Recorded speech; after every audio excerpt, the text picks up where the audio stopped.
We're here at CyberScoop's Zero Trust Summit with Brian Hierholzer, CEO of Auditmation. So question number one, how has OMB's Zero Trust requirements for agencies to adopt enterprise-wide platforms for identity and access management and also multifactor authentication, how's that impacted government contractors and IT providers? Well, first of all, I think it's a wake-up call that finally it's happening and accountability and security is becoming important to the US government and those that are working with the US government.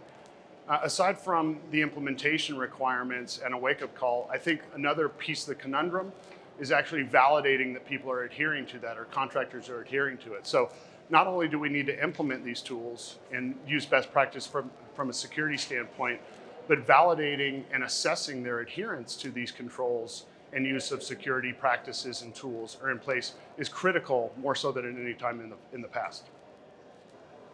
What challenges do you see government agencies still facing trying to maintain a complete inventory of authorized devices and ensure that endpoint protection and those tools are properly deployed?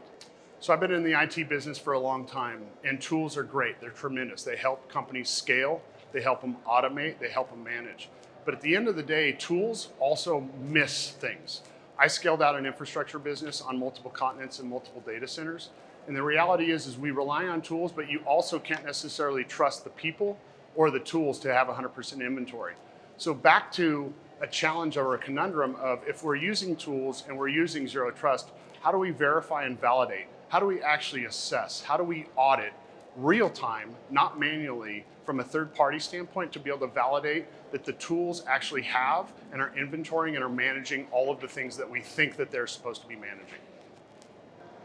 Then next, how well equipped would you say federal agencies are today compared to a couple of years ago to quickly identify and isolate segments of their IT environments that may have been compromised? Yeah, The tools that are there to be able to manage and isolate environments are there. They've been there, it's just actually using them, right? And requiring contractors in the federal government to adhere to best practices, Zero Trust architectures is critical. But again, the challenge that I see is not just the use of these tools and the best practice of these tools, it's actually validation or assuring that we are using these. So if you're saying that you're doing things, I think we should trust, but I think that the world of trust is over. It is a Zero Trust world. So we can no longer trust that people are doing things. We can no longer assess that they're doing things from a self-assessment or a once a year.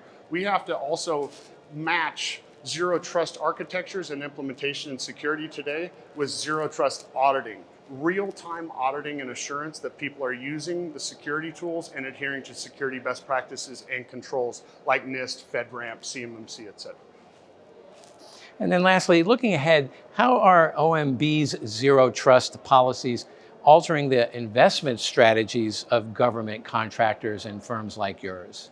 Well, I think first and foremost, the prioritization, the realization that these things are serious and they're now and that they're not going away and they're going to continue to be present and the investments are required and they are required immediately.